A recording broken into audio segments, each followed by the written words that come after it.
মুভিটা তোমার রাগের পরীক্ষা নেবে তোমার ধৈর্যের। দেখবে কতক্ষণ তুমি এই দুটোকে নিজের নিয়ন্ত্রণে রাখতে পারো। মাঝ জঙ্গলে একটা বাড়ি, এখানে থাকে একটা কাপল। একদিন এক অপরিচিত লোক এসে এখানে থাকার জন্য আশ্রয় চায়। এতে পারমিশন দিলে এই রকম আরও অপরিচিতদের আগমন এখানে ঘটতে থাকে। বোঝা যায় না এগুলো বাস্তবে ঘটছে নাকি কোনো স্বপ্ন। এতক্ষণ যা বললাম সেটা মুভির 1%।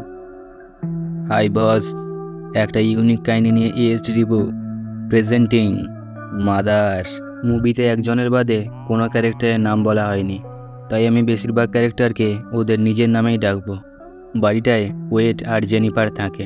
ওয়েড একজন লেখক। বাড়িটা একটা সময় পুড়ে গেছিল, যেটা জেনিফার অল্প অল্প সময় বের করে প্রায় নতুনত্বের ছোঁয়া দিয়েছে। হঠাৎ একদিন বাড়িতে এক অপরিচিত মানুষ আসে। লোকটির নাম টেড। পাশেই থাকে, একটা হসপিটালে কাজ করে। এখানে থাকার জন্য রুম খুঁজতে এসছে। কথাটা শুনে ওয়েটার কোনো কিছু না জিজ্ঞেস করে এখানে থাকার পারমিশন দিয়ে দেয়। এতে জেনি বাধা দিয়ে বলে, দেখো মানুষটা তো আমাদের অপরিচিত, আর আমরা তো রুম ভাড়া দিই না। আরে তাতে কি হয়েছে, এত রাতে লোকটা কোথায় যাবে, থাক না। হঠাৎ করেই জেনি লক্ষ্য করে ওয়েটের আচরণে পরিবর্তন আসে। লোকটার সাথে এমনভাবে মেলামেশা শুরু করে যেন দীর্ঘদিনের চেনা পরিচিত। ওয়েটের রুমে তার খুব প্রিয় একটা ক্রিস্টাল ছিল। টেড এটা হাতে নিয়ে দেখতে গেলে ওয়েট এটা করতে দেয় না, ব্যাপারটা এড়িয়ে যায়। ভাব থেকে মনে হচ্ছে এটা ওয়েটের কাছে খুবই গুরুত্বপূর্ণ জিনিস, আর এমনিতে ক্রিস্টালটার মধ্যে কেমন আগুন ছুটছে। আসলে আমার কাছে এটা খুব মূল্যবান জিনিস, তাই এটা থেকে একটু দূরে থেকো। টেড খুব স্মোক করে, আর এটা জেনি পছন্দ করে না, তাই লাইটারটা ফেলে দেয়। লাইটারটা টেডের। পরের দিন সকালে আরও একজন অপরিচিত মহিলা আসে, ম্যাসেল। কথা নেই বার্তা নেই, কেউ এইভাবে লোকের বাড়িতে আসে। আর তারপর ওয়েট বলে দেয় এরা যতদিন ইচ্ছে এখানে থাকতে পারে। কি হয়েছে মানুষটার? ম্যাসেল বাড়িতে আসা মাত্র এমনভাবে ঘুরছিল, এমন কাজকর্ম করছিল যেন বাড়িটা ওর নিচের। আর এদের কাছে ওয়েট আর জেনি যেন এই বাড়ির গেস্ট। জেনি ওয়েটের রুমে ম্যাসেলকে বারবার যেতে মানা করলেও এক প্রকার জোরপূর্বক ম্যাসেল ওই রুমটায় যাচ্ছিল। ম্যাসেল ওয়েটের রুমে এসে এই ক্রিস্টালটা নিতে চায়, কিন্তু কি এমন আছে এই ক্রিস্টালে যে এরা বারবার এটা নিতে চাইছে? যেটার ভয় ছিল এখানে সেটাই হয়। আজ পর্যন্ত জেনি ক্রিস্টালে হাত দেওয়ার সাহস করেনি, আর এরা এটাকে ভেঙে ফেলে। এটা দেখে প্রচণ্ড রাগে ওয়েট এখান থেকে সবাইকে চলে যেতে বলে, আর ক্রিস্টালের টুকরোগুলো হাতে নিয়ে কান্না করতে থাকে। ওয়েট এই রুমের দরজা কিছু তক্তা দিয়ে বন্ধ করে দেয়, যাতে ওরা এখানে আসতে না পারে। এতে জেনি বলে, দাঁড়াও, আমি ওদের এখান থেকে চলে যেতে বলছি। কিন্তু ওরা যাবে কোথায়? হঠাৎ কাউকে কিছু না জানিয়ে এদের দুই ছেলে এখানে এসে বাড়ির দলিল নিয়ে ঝগড়া শুরু করে। কেউ এদের থামাতে গেলেই ঝগড়াটা আরও বড় ধরনের হয়ে যায়। ঝগড়াটা একসময় হাতাহাতির পর্যায়ে চলে গেলে ছোট ভাই বড় ভাইয়ের মাথায় আঘাত করে মেরে ফেলে। হঠাৎই পরিস্থিতি যেন কী থেকে কী হয়ে গেল। যার যখন ইচ্ছে বাড়িতে আসছে, যার যখন ইচ্ছে যা খুশি করছে, চলছেটা কি? আর তারপর খুন। সবাই মিলে একে বাঁচানো শেষ আশায় হসপিটালের উদ্দেশ্যে রওনা দেয়, জেনিফার বাদে। সব জায়গার ব্লাড স্বাভাবিকভাবে পরিষ্কার হলেও এই জায়গার ব্লাড মেঝেটা গলিয়ে দেয়। কিন্তু এটা কি করে সম্ভব? এতদিন বাড়িতে থাকছি, বাড়িতে বেসমেন্টও আছে, এটা তো জানা ছিল না। জায়গাটা খুবই অদ্ভুত। এখানে এই ট্যাঙ্ক ভর্তি তেল ছাড়া আর কিছুই নেই। রাতে জেনির ঘুম ভাঙে বেশ কিছু আওয়াজে। বাড়িতে অনেকগুলো লোক এসছে। ব্যাপারটা ওয়েটকে জানাতেই যাবে, দেখে ওয়েট রেডি হচ্ছে। আরে তুমি জানো না আজ মিস্টার টেডের ছেলের ফেয়ারওয়েল?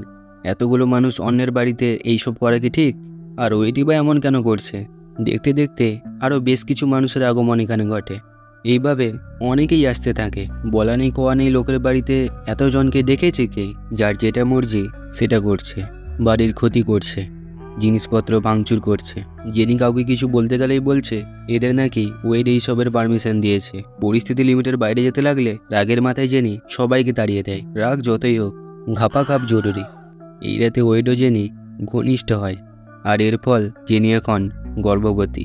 ওয়েড এখন একটা নতুন কবিতা লিখতে শুরু করে। ঠিক কবিতা নয়, ওই ছোট গল্প মতো। যাই হোক, পরিস্থিতি এখন স্বাভাবিক। ওয়েটের লেখা ছোট গল্প অনেক পাবলিশারের পছন্দ হয়েছে। দেখতে দেখতে ওয়েট রাতারাতি পপুলার হয়ে যায়। ওয়েটের সাথে অনেকেই দেখা করতে এসছে। ব্যাপারটা দেখে জেনি একটু ভয় পায়, কারণ আবার কি সেই পুরনো ঘটনা রিপিট হতে চলেছে? কথাটা পুরোপুরি ভাবতে না ভাবতে পরিস্থিতি আবার আগের মতো হতে শুরু করে। কাউকে কিছু বলাও যাচ্ছে না, কারণ এরা সবাই ওয়েটের সাথে দেখা করতে এসছে।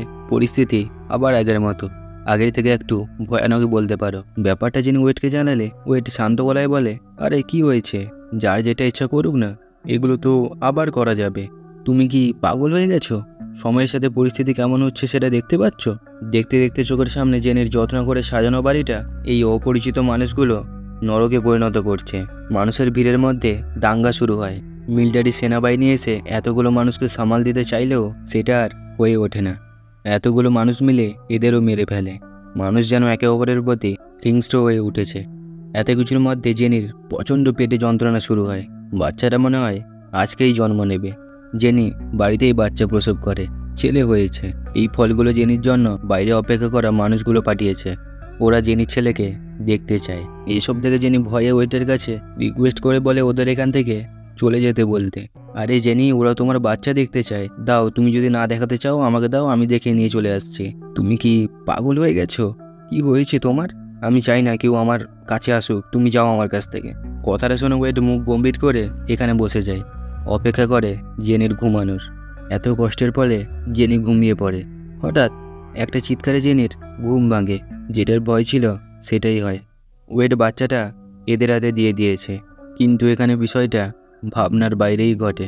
জেনির নিষ্পাপ বাচ্চাটা এরা সবাই মিলে খেতে শুরু করে। এই কথা জানার পর জেনি আর নিজেকে ঠিক রাখতে পারে না। হাতের কাছে যাকেই পায় তাকেই মারতে শুরু করে। এর ফলে ভিড়ও জেনিকে ছাড়ে না। ওয়েট পরিস্থিতি সামাল দিয়ে জেনিকে বলে, দেখো, যা হওয়ার তো হয়ে গেছে, তুমি এমন করছো কেন?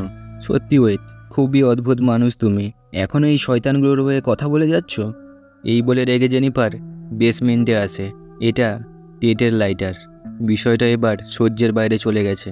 থাকতে পারছি না তোমার মতো একটা শয়তান মানুষের সাথে। আমি থাকতে তো আমাকে মূল্য দাওনি। এবার দেখো, যেখান থেকে এইসবের শুরু হয়, আমি কাহিনীটা ওখানেই সমাপ্ত করছি। নিমেষেই সব শেষ। কিন্তু অদ্ভুত, সবাই আগুনে পুড়ে গেলেও ওয়েট কিন্তু আগের মতোই আছে। এটা কি করে সম্ভব?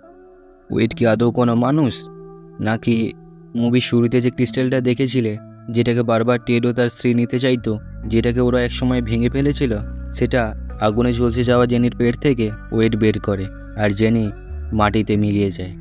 ক্রিস্টালটা তার আগের জায়গায় রাখতেই এই ধ্বংসস্তূপ আবার আগের অবস্থায় ফিরে আসে। কিন্তু এইবার বিছানায় জেনি নয়, অন্য একটা মেয়ে ছিল।